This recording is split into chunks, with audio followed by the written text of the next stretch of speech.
se ha formado también en logoterapia en la Fundación Argentina de Logoterapia Víctor Frank y psicoterapia existencial con fuerte condimento filosófico. Actualmente también se dedica a la atención privada en adultos y adolescentes. Le damos una cordial bienvenida, psicólogo, y muchas gracias por estar con nosotros el día de hoy. Asimismo, felicitar a los psicólogos hoy en su día y que pasen un excelente día y que absorban mucho conocimiento. Le damos el uso de la voz, psicólogo, recordando también que es un lapso de 45 a 5 minutos para su presentación y el resto estaríamos utilizando para preguntas o comentarios que tengan las personas que nos acompañan en este día. Muchas gracias y bienvenido, psicólogo Marcos.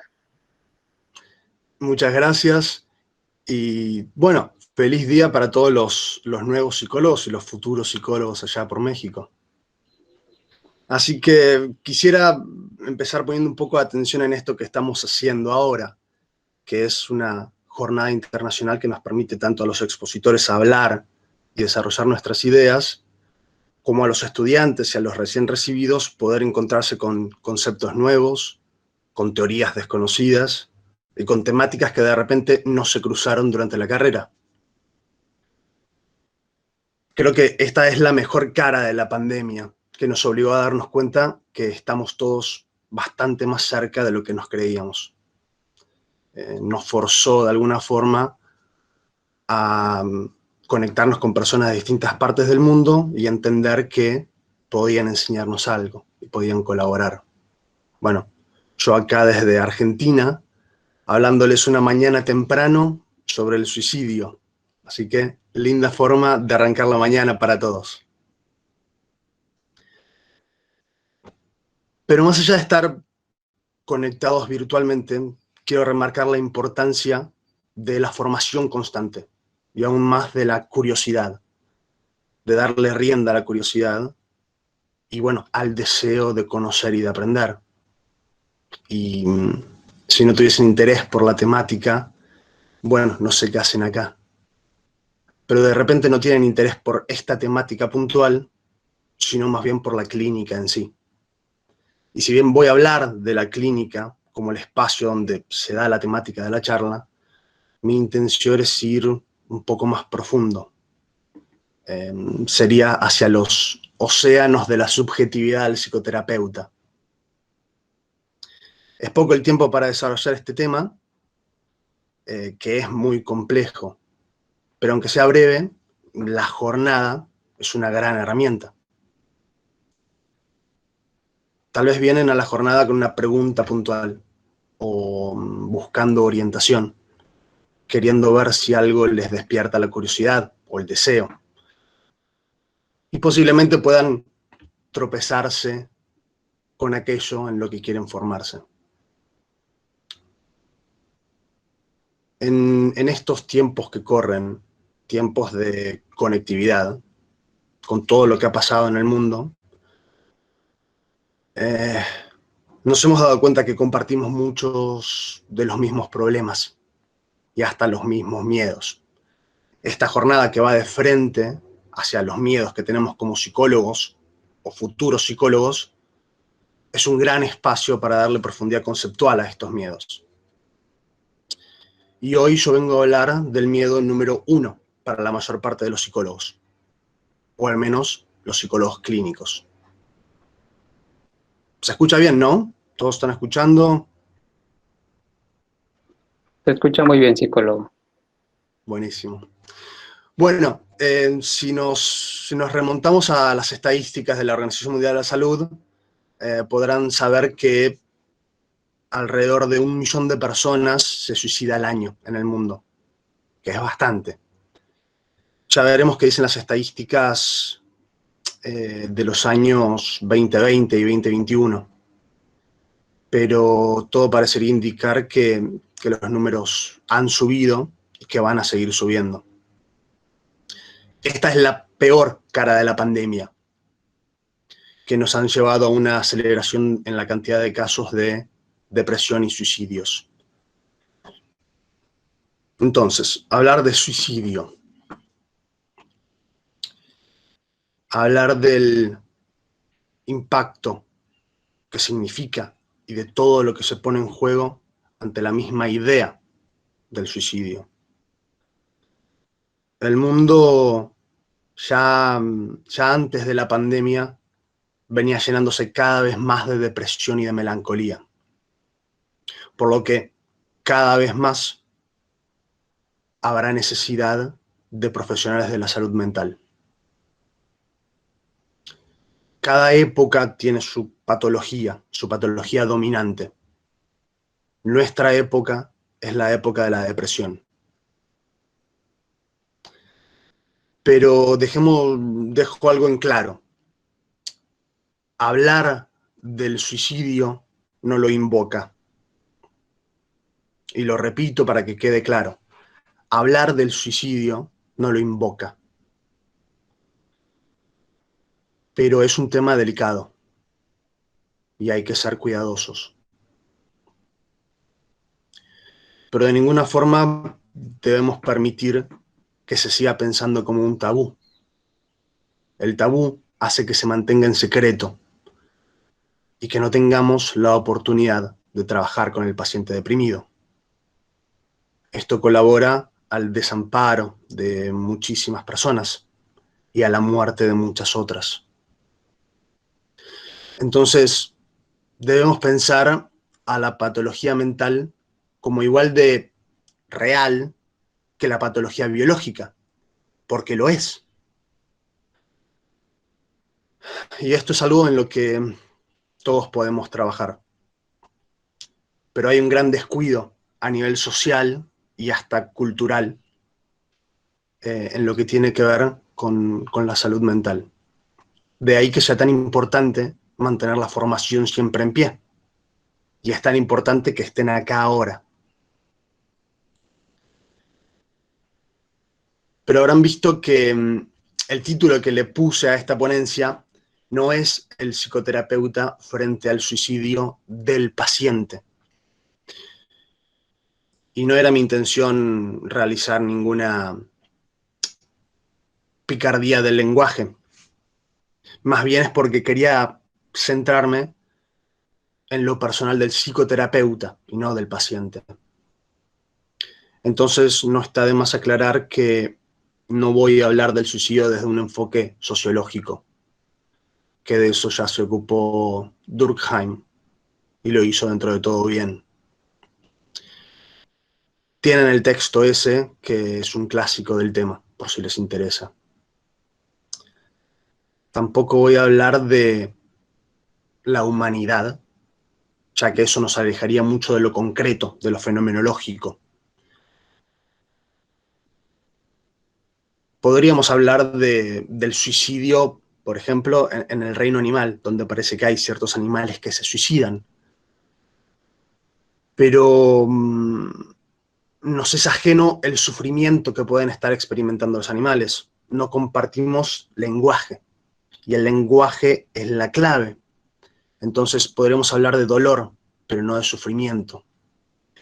Entonces voy a hablar del hombre, o del humano. El humano de carne y hueso. El humano que nace, que vive y que muere. Del que se enfrenta a la muerte en su práctica profesional. Los suicidas nos fuerzan a enfrentarnos a nuestra condición de mortalidad y no hay escapatoria a la angustia que nos generan. El tabú no es un tabú porque sí, hay defensas. Y si el suicidio se da, bueno, dentro de una familia, y qué decir, el suicidio hace estragos en la familia. Hay familias que jamás se recuperan, jamás. Es literalmente devastador. Si son casos de personas famosas, bueno, un gran número de gente puede conectar con esa angustia. Hay ahí una dolorosa ruptura de una idealización que se tenía. Personas que supuestamente lo tenían todo. Tenían fama, riqueza, talento. Y de repente vemos que ellos también, elevados por sobre la norma, están atados, son prisioneros de la temporalidad y de la patología. Es un molesto ¿En qué se basa recordatorio de que somos finitos. ¿En qué se basa la investigación de la generación? ¿Cómo no?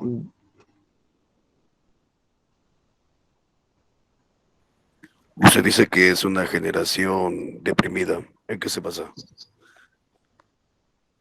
¿En qué me baso para decir eso?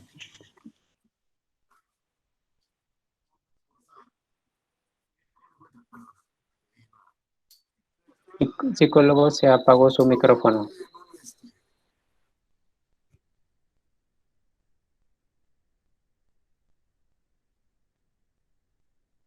Micrófono.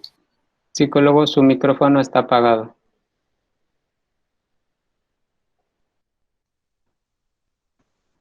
¿Ahí ahora? Sí, ya se escucha. Ah, perfecto. No recuerdo quién hizo exactamente esa pregunta, pero ¿en qué me baso para decir que es que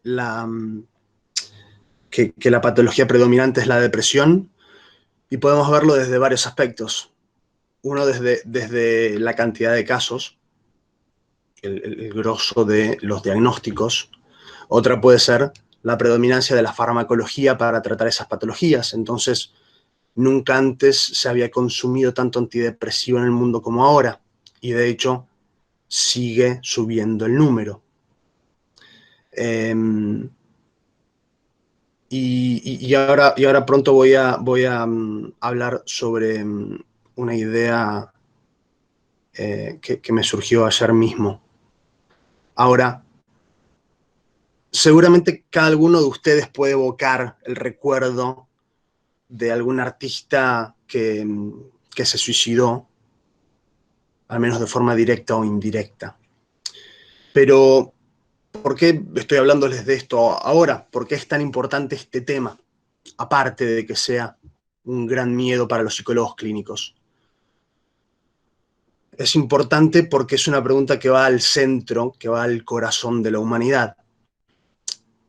La pregunta por el suicidio es la pregunta fundamental de la naturaleza humana. Y no tiene nada de patológico en sí esa pregunta. Me gusta lo que dice Camus, un filósofo francés, que dice que es la pregunta fundamental de la filosofía, porque en ella se juega la vida misma. Si la vida vale la pena ser vivida o no. Es así como nos interpela en lo más profundo de nuestro ser. Por eso los suicidas son tan importantes en la cultura y en el arte, porque son ellos los que ponen en acto eso que en mayor o menor medida todos nos ponemos en juego.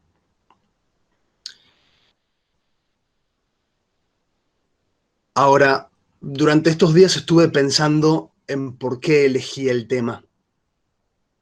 Y uno pensaría que en verdad es al revés, que uno piensa en algo y después lo hace. Entonces yo pensé en esta charla para después elaborarla. Pero esto es un análisis un poco más profundo, es una reelaboración sobre eso. Por supuesto que sabía que el tema me resultaba interesante y que era necesario para el desarrollo profesional de todo futuro psicólogo. También que algo podía colaborar desde mi visión personal. Pero esta pregunta que me hice apunta a otra profundidad, a la profundidad de por qué me interesó este tema y por qué estoy dispuesto a hablar de él. En estos cuestionamientos personales, en ese soliloquio interno, me enfrenté a la incómoda situación de verme no tan alejado de la temática del suicidio, no tan alejado al menos como me hubiese gustado aceptar. Ciertamente es un tema que mueve mucho desde lo subjetivo. Puedo ver por todas las preguntas que se van dando. Es una pregunta que sacude bastante los cimientos de nuestra vida. Entonces, me di cuenta que el planteo que puede tener un suicida y el planteo que también tengo yo no son tan distintos, pero tienen algunas pequeñas diferencias. Ahí donde el suicida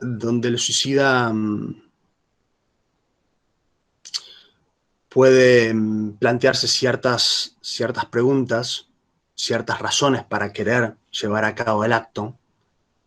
Yo al menos me planteaba cuáles son las razones por las que no quiero matarme, qué hace que mi vida tenga sentido para mí. Pero ambos estamos ciertamente con la muerte cerca. Y creo que el miedo que genera el paciente con ideación desencadena lo que podríamos decir algún mecanismo proyectivo y molesta e incomoda justamente porque es algo familiar. La muerte voluntaria es en todo caso una pregunta que debemos hacernos todos, más aún los profesionales de la salud mental que trabajamos en esa temática. Y acá no hay ninguna intención de asustar a nadie, sino que esto viene de una reflexión profunda sobre el tema y una reflexión profunda sobre lo que es la naturaleza humana.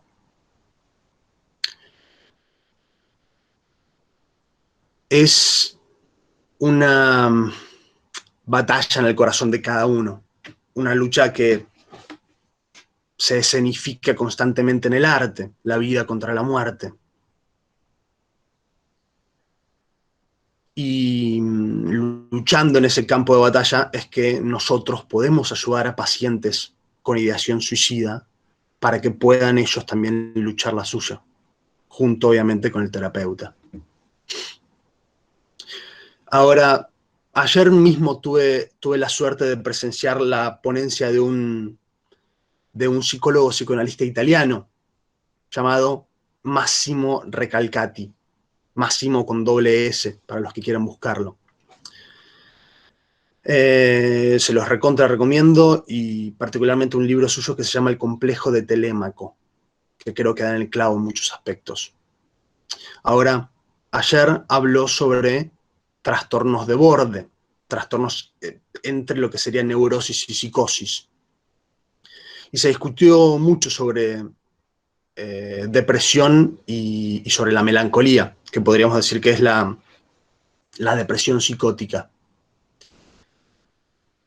Pero en un momento menciona algo que me sigue haciendo pensar y tiene que ver con que, bueno, era algo que ya estaba pensando hace tiempo. Y tiene que ver con una posición existencialista de la naturaleza humana, de la condición humana.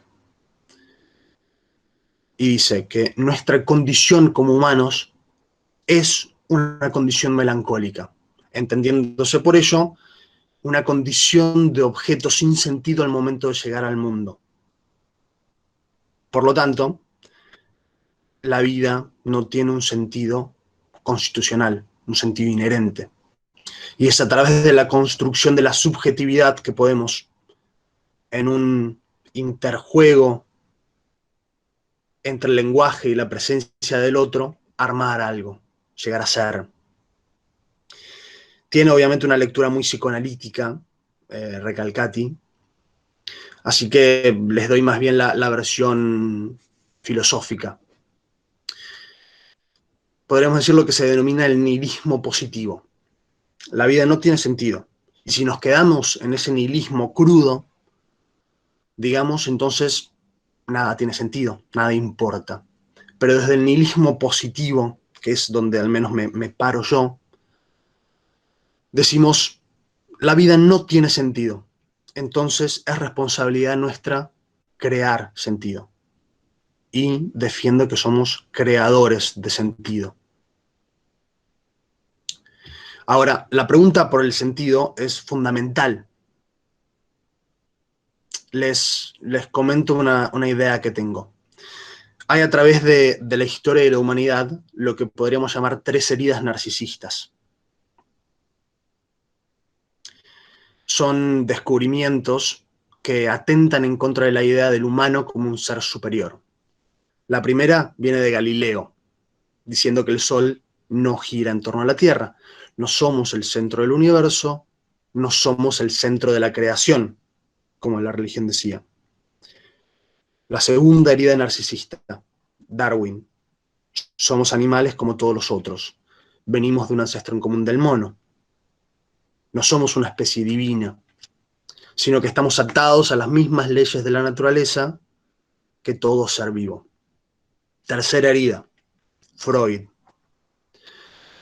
Freud diciendo que hay fuerzas inconscientes que nos mueven desde las sombras. El humano no es el ser racional que pensábamos, sino que está dominado por fuerzas desconocidas hasta para él mismo. Mi idea es que hay una cuarta herida narcisista, pero no podríamos atribuírsela a una única persona, porque esto ya se gestaba un poco en la antigua Grecia hasta llegar a la modernidad, a la disposición moderna patologizante. Y es sí la herida narcisista que más dificultad me implica defenderla, pero creo que es justamente la más valiosa. Y la herida sería justamente esta, que la vida no tiene sentido, que nuestra existencia es algo que carece por completo de propósito, y es quizá la herida más mortal de las 4. Tal vez por eso que no se acepte generalmente. Hay personas sí que sostienen que la Tierra es plana, que la evolución no existe, o sea que hay defensas ante estas heridas. Bueno, la existencia del inconsciente sigue siendo algo discutido, aunque para mí es algo bastante empíricamente comprobado. Pero la vida como carente de sentido es algo que la mayoría de las personas no estarían dispuestas a aceptar. Pero creo que es un paso importante, al menos para poder crecer y ser creadores. Suena como una propuesta muy nietzscheana, con todos los peligros que eso implica. Pero la pregunta por el sentido es tan importante para los psicólogos porque es parte del reino de lo simbólico y del significado. Es nuestro lenguaje y es el lenguaje. El lenguaje es todo metáfora. De ahí que, en mi opinión, la psicología debería tener mucha más formación filosófica en su currícula. La pregunta por el sentido es una pregunta que la ciencia no puede enfrentar. Los valores humanos no pueden ser cuantificados. El sufrimiento, a diferencia del dolor, no es objetivamente evaluable, porque no se mide por signos externos o trastornos del organismo, sino por la manera personal de cada conciencia de reflejarlo y de sentirlo. Es la diferencia entre lo que es la experiencia, eso que viene de afuera, y la vivencia, eso que hacemos con esa experiencia. Por eso, bueno, cada uno de ustedes puede recordar algo que le haya generado placer y poder evocarlo y evocar esa sensación. La vivencia es justamente eso que sigue causando efecto aunque la experiencia no esté. De ahí que en los trastornos depresivos pase eso. La vivencia dolorosa está omnipresente y no tienen acceso a nada placentero. La ciencia, entonces, siendo una fantástica herramienta, nos es insuficiente para enfrentar el dilema de la vida.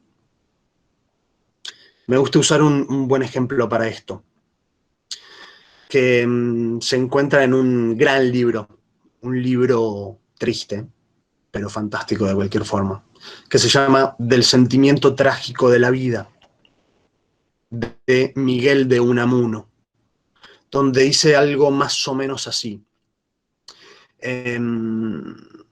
Dice, las ciencias tan importantes y fundamentales para nuestro pensamiento y nuestra vida no son más extrañas que la filosofía.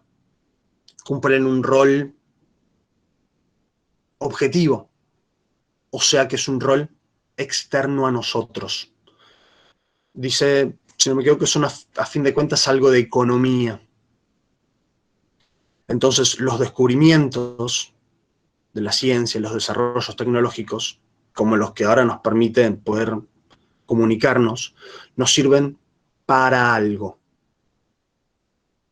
Entonces, el avión, la computadora, nos sirven para ciertas cosas.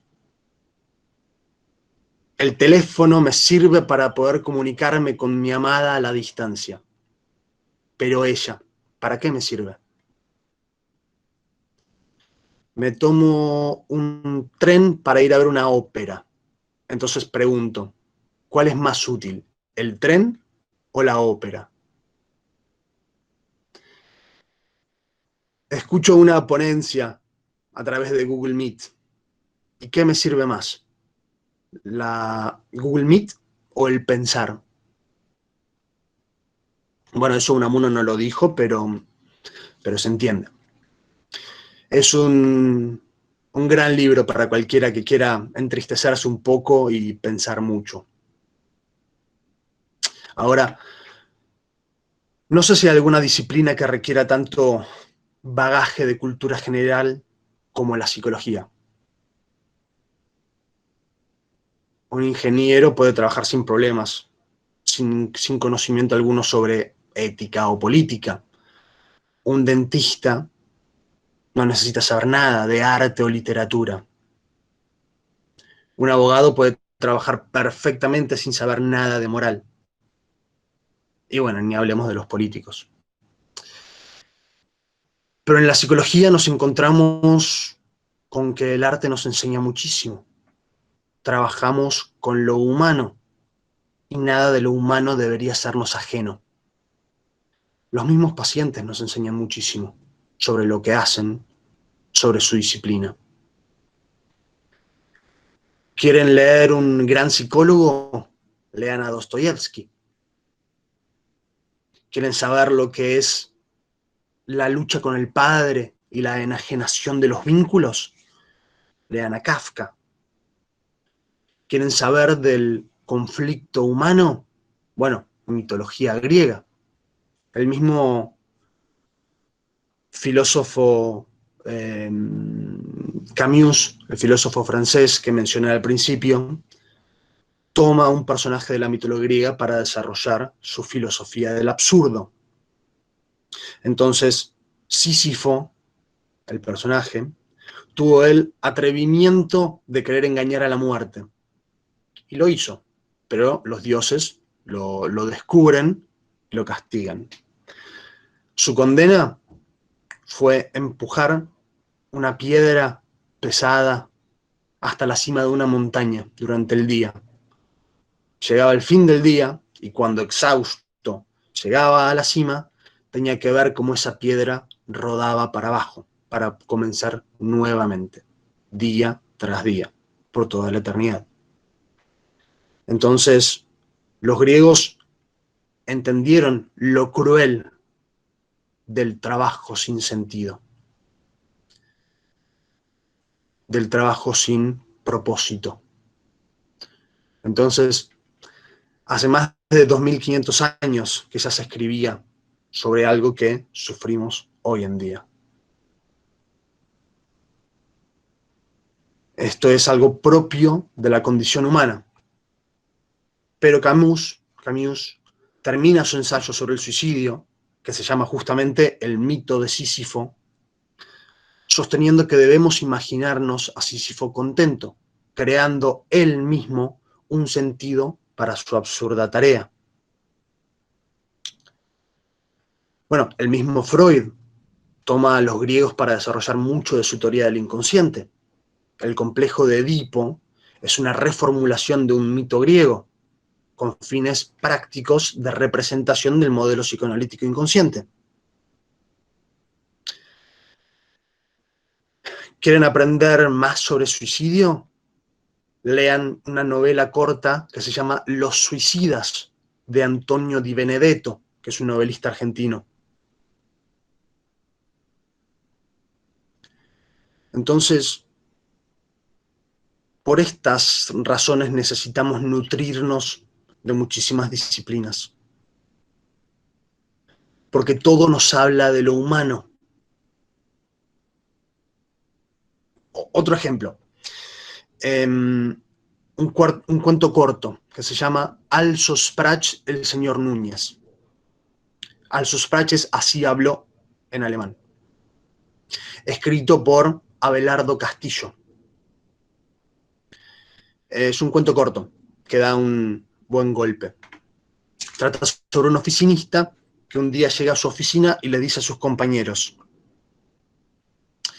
cuando un hombre, por un hecho casual o por la síntesis reflexiva de sus descubrimientos cotidianos, comprende que el mundo está mal hecho, que el mundo, digamos, es una cloaca, tiene que elegir entre tres actitudes. La primera lo cambia y es un Cristo o un Lenin. La segunda lo acepta, es un completo canalla, como todos ustedes.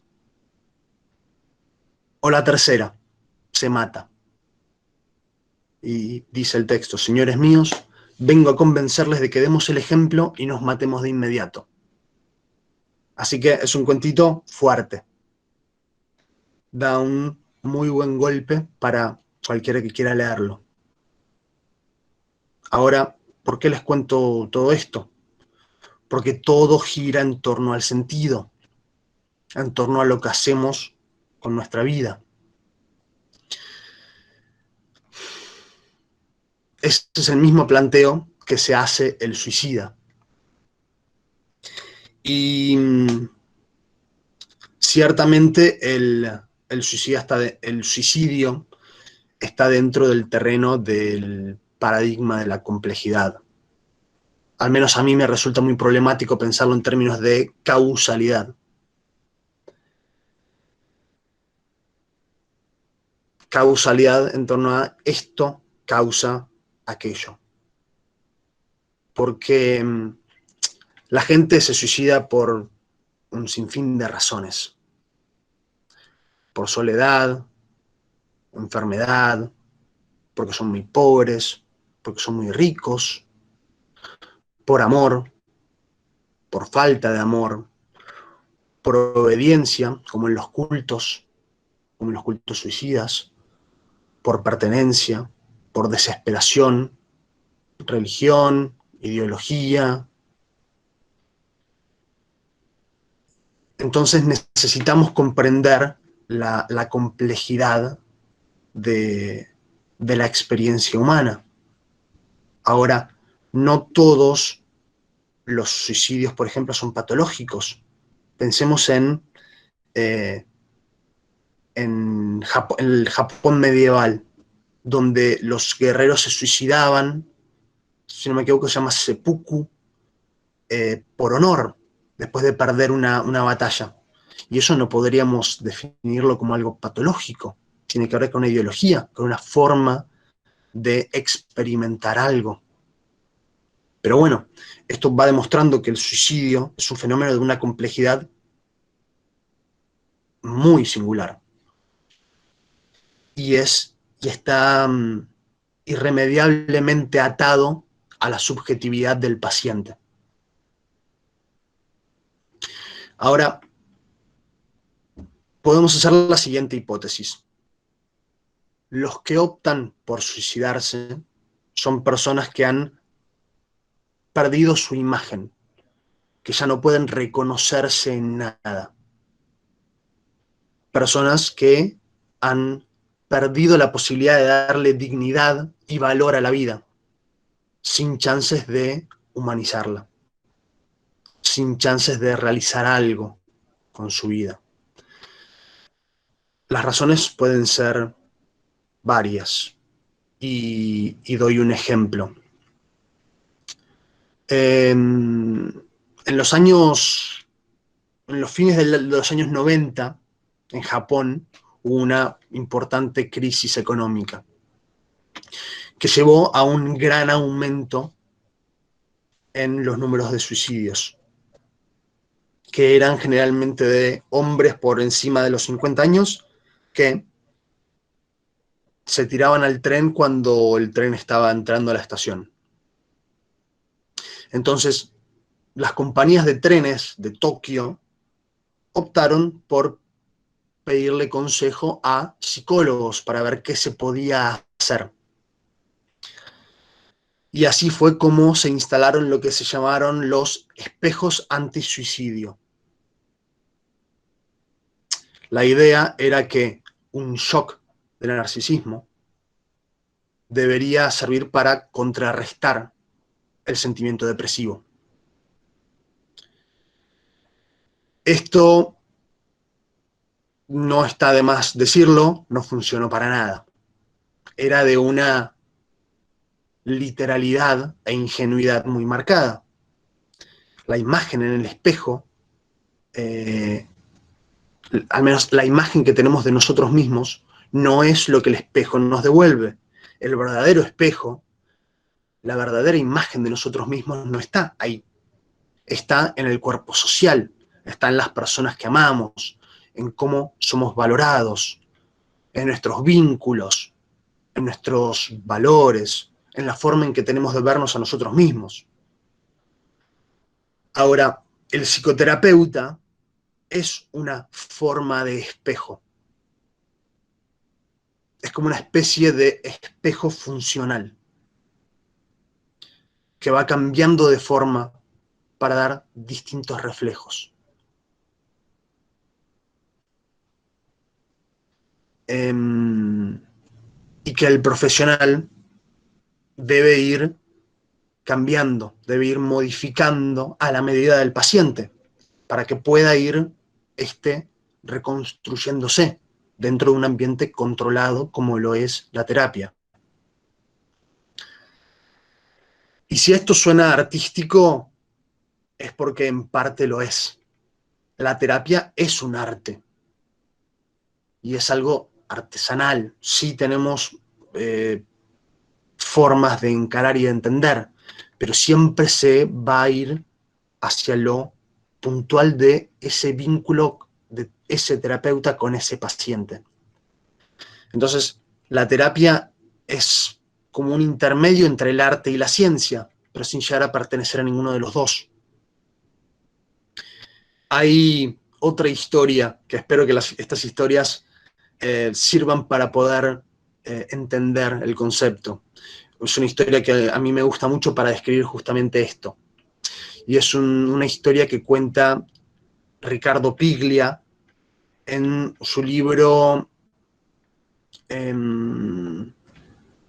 Los sujetos trágicos, y que tiene que ver con James Joyce. James Joyce, el escritor irlandés, que era un esquizofrénico en el sentido estricto. Y su hija, Lucía, también esquizofrénica, que sufría muchísimo su condición, a diferencia del padre. Y queriendo ayudarla, él la incitaba mucho a que escriba, como él. Y escribía muy bien y muy parecido en estilo al padre. Bueno, él estaba escribiendo un libro que se llama Finnegan's Wake, que es un libro absolutamente psicótico, cuando decide consultar con un famoso psicoanalista en Suiza. Entonces, Jung lo recibe sabiendo muy bien quién era, porque había hecho todo un estudio sobre su obra. Entonces, Joyce lo que hace es llevarle las hojas escritas por su hija, donde le dice a Jung, bueno, mirá, ella escribe como yo. ¿Por qué ella sufre tanto?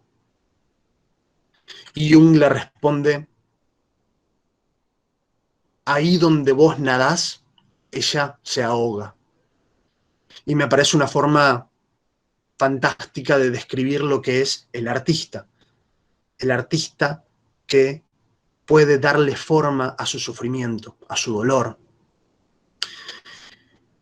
Y los psicoterapeutas tenemos que animarnos a nadar en aguas peligrosas y aprender a nadarlas bien. Entonces podría preguntarles a ustedes, ¿puede uno prepararse para una tragedia? Porque el suicidio de un paciente es una tragedia. Y en parte creo que eso iría en contra de lo que podemos entender como tragedia, que es justamente aquello para lo cual no podemos prepararnos, no podemos anticiparnos, no podemos escapar. De una tragedia no salimos inmunes, no salimos ilesos. Bueno, de ahí que la palabra venga de las tragedias griegas. Justamente los héroes en las tragedias eran prisioneros del destino, el destino como aquello que nos encontramos cuando queremos escaparle. En todo nuestro accionar para escapar al destino es que es lo que nos conduce a él.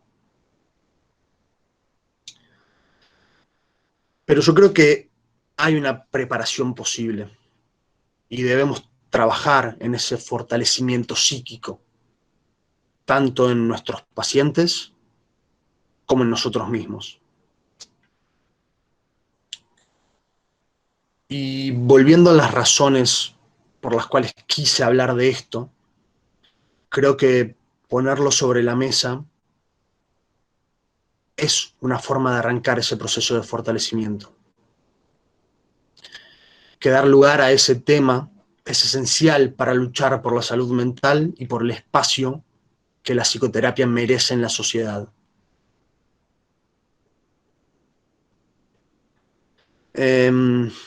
Necesitamos no recurrir a las anestesias innecesarias, y esto que se conecta con el consumo de antidepresivos, del cual hablábamos un poco antes. Hoy estamos anestesiándonos constantemente, en vez de querer aprender cómo lidiar con ese dolor. Ahora tenemos que animarnos al dolor y entenderlo como parte de la vida. Y es algo que hay que transmitir. Y hay que continuar elaborando las herramientas de expresión y de sublimación. Ese aprender a hacer algo con ese dolor implica que no hay que enterrarlo, no hay que escaparle. Porque, como mismo lo dijo Freud, si enterramos esas cosas, vuelven a surgir en formas peores. Y eso es lo que se ve en la clínica. El síntoma tiene que ver con eso. Entonces, el psicoterapeuta tiene que proteger y fortalecer su herramienta de trabajo, que es sí mismo. Somos nuestra propia herramienta. Por eso es tan importante que tengamos nosotros nuestra propia terapia, para poder enfrentar nuestros miedos y para poder trabajarlos, que no nos agarre desprevenido. Entonces, podemos prepararnos para los golpes, pero nunca evitarlos. El suicidio de un paciente, si es que llega, es un golpe durísimo. Y el suicidio se gesta en la soledad del pensamiento y en la intimidad del corazón. Ahí mismo donde nosotros trabajamos. La intimidad de la clínica es nuestro lugar de trabajo. Por eso el miedo es tan grande, porque el golpe es tanto más cercano. Habrá un duelo que no se puede resolver, un duelo que no puede ser resuelto, El duelo satisfactorio, eso que de repente se puede estudiar, es un ideal freudiano, no existe como tal. Nunca somos los mismos después de una gran pérdida. Y no deberíamos querer volver a ser quienes éramos antes. Eso sería pretender que nada pasó. Y sabemos que eso no funciona. Y si eso fuera posible, nos privaría de la posibilidad de aprender algo de todo eso y salir fortalecidos. Ahora, tenemos un problema como especie, que es que somos una especie que se está autoeliminando.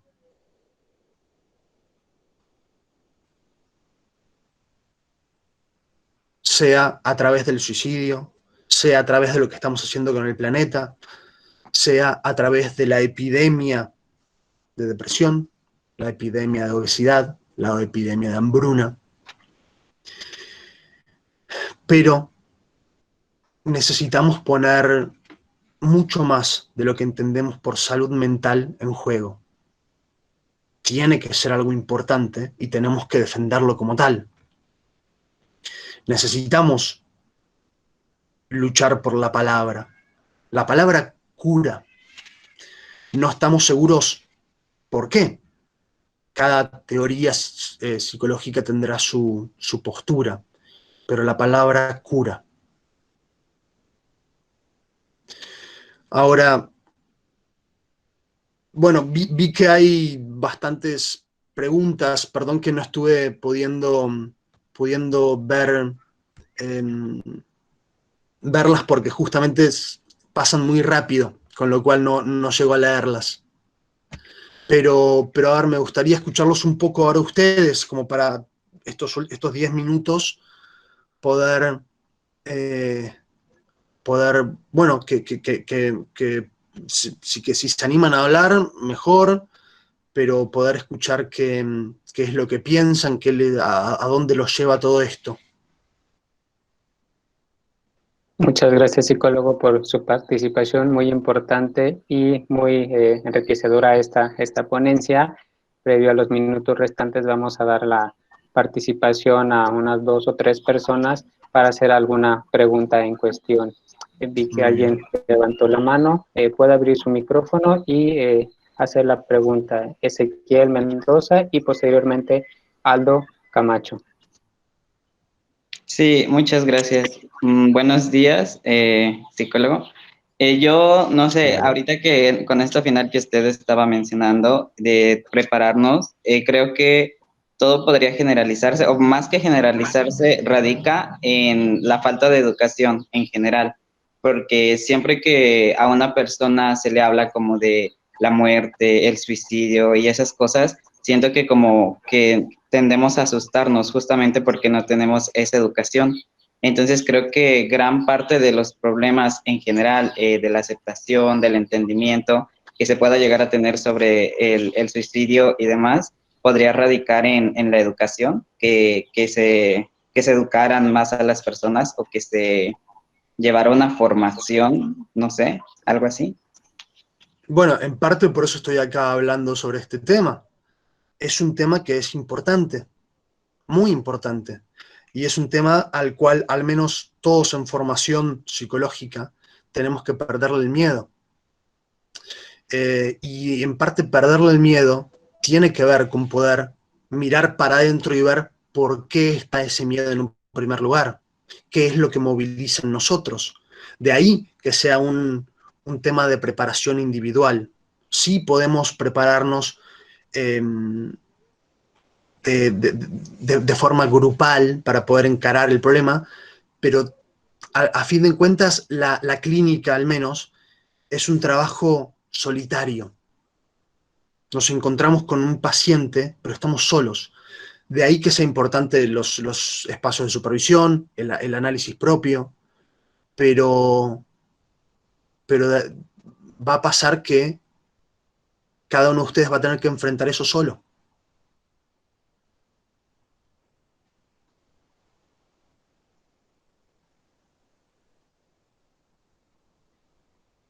Vamos a darle ahora la palabra a Citlali Áviles para que vayamos alternando un hombre y una mujer. Muchas gracias, psicólogo, por su respuesta. Ezequiel, también por tu pregunta realizada. Buena observación, Ezequiel, sí. Citlali, ¿Quién era? adelante. Creo que Sofía o Angélica. Sí, soy yo. Perdón por el ruido. Usted nos estaba diciendo de las heridas narcisistas, que, bueno, que la primera es el nuevo modelo de Copérnico, que es la que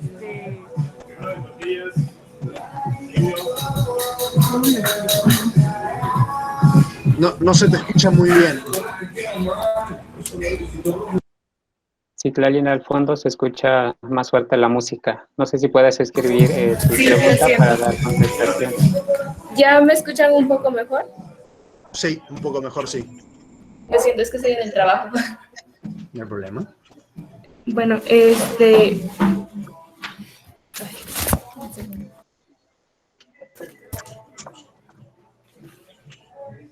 lo escribiré. Bueno, era una Muy pregunta bien, Citlali. sobre la primera herida narcisista, hasta donde se debe escuchar. Pero bueno, podemos pasar a, creo que había alguna otra pregunta mientras la escriba. Aldo, adelante con tu pregunta, por favor. Buenos días. Primero que nada, quisiera agradecerle sobre su tiempo de poder darnos esta magnífica ponencia y poder hablar uno de los temas más complicados que pueden llegar a existir dentro de, no solo dentro de la psicología, sino que socialmente hablándolo. Mi pregunta es respecto a algo que mencionó por parte del final, y es que he hablado mucho sobre el tratamiento y toda esta parte que se sigue con una persona que tiene tendencias suicidas. Sin embargo, algo que no se ha contado mucho, no se ha visto mucho, es qué pasa con los familiares o cómo se podría ayudar a las familias cuyo que hayan tenido un deceso de una persona que se suicidó, porque creo que es muy diferente cuando uno se entera que alguien de sus familiares falleció a manos de una enfermedad, de otra persona, etcétera, que cuando lo comete él mismo. Creo que muchas familias buscan en tratar de encontrar la razón del por qué lo hizo, ¿no? ¿Por qué lo cometió? ¿Cuáles fueron? Si se veía tan sano, ¿por qué fue él mismo y no fue algo tercero? Como llega a suceder, uno llega a pensar. Entonces, mi pregunta es esa: ¿cómo podría apoyarse las familias que Como dije, hayan tenido un deceso de esa forma? sí. El suicidio en la familia es realmente una catástrofe. Destruye familias. Y podemos pensarlo así, para poder trabajarlo, en esto del paciente con tendencia suicida, de poder sacarlo de sí mismo. El paciente depresivo lo que no puede hacer es conectar con otro. ¿Por qué? Porque está ensimismado. Entonces, la idea de que nuestra vida no es solamente nuestra vida, porque como dije, son los vínculos. Entonces, no estamos solos en el mundo. El suicidio también hace a la visión familiar. Y si no hay un porqué, aunque lo haya, aunque exista un porqué claro, que uno puede racionalizar, sigue siendo una herida de la cual no va a haber forma de sanarla. Y de repente esa es la misma herida que lleva a que muchas veces se repita el suicidio dentro de la familia. Padres que se suicidan y después hijos que se suicidan de la misma forma, a veces en el mismo lugar, con la misma técnica. Entonces, siempre que haya tendencia, digamos, la ideación, está bueno consultar, está bueno poder animarse a hablarlo y compartirlo con la familia, no como algo que genere vergüenza, sino como algo, como cualquier padecimiento. Uno no estaría reticente a consultar a un médico si se rompe la pierna, o si le da mal un resultado de sangre, lo que sea. Entonces tenemos que hacernos de la misma idea con la salud mental. La idea de que el psicólogo es para locos es algo que tenemos que desterrar. Así que espero que eso conteste un poquito la pregunta. Muchas gracias, psicólogo, por su respuesta. Para concluir con su participación y dar la pauta al siguiente ponente, vamos a leer una pregunta que fue realizada en el chat durante el desarrollo de su presentación. Luzma Tornes refiere, buen día, ¿cómo hablar del suicidio con personas que ya están muy afectadas mentalmente, tanto para la persona que se está tratando, el paciente, como para los familiares, y que a estos no les afecte tanto? Y ahí diría que hay que ver qué tipo de familia es, qué posibilidades tienen de poder hablar y poder poner en lenguaje aquello que pasa. Pero de ninguna forma es callarlo, de ninguna forma es pretender que no pasa nada, que no existe ese padecimiento y que, a ver, puede ser de la misma forma que hay mecanismos de defensa dentro del psiquismo individual, hay mecanismos de defensa familiares. Entonces, la familia, en esto la terapia sistémica tiene muy buenas herramientas para decir qué es lo que está pasando en esa familia que no se está pudiendo hablar de la problemática, no se está pudiendo poner el acento en aquel individuo que está con ideación. Justamente puede ser que ese sea dentro del sistema familiar el que está dispuesto a tomar el peso de la patología para poder decir que algo no está funcionando. Eso en la esquizofrenia se ve bastante bien. Aquel que está dispuesto a enfermar para permitirle que la familia funcione. Y bueno, sí hay que trabajarlo muchísimo, pero cada familia tiene dinámicas distintas, entonces es muy genérica la pregunta como para poder decirte exactamente qué hacer.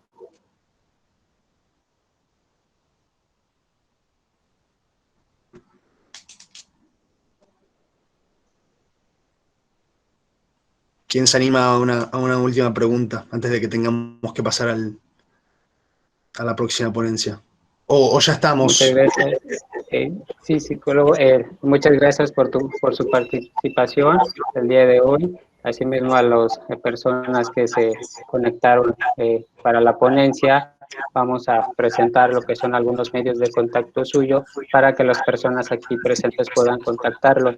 Asimismo, se les recuerda a los participantes que sus preguntas ya fueron recepcionadas y el psicólogo, dentro de la medida de lo posible, si nos lo permite también, estará dando contestación a todas y cada una de sus preguntas que realizaron, las cuales se estarán publicando en las redes sociales para que tengan respuesta a lo solicitado y no se queden con la duda.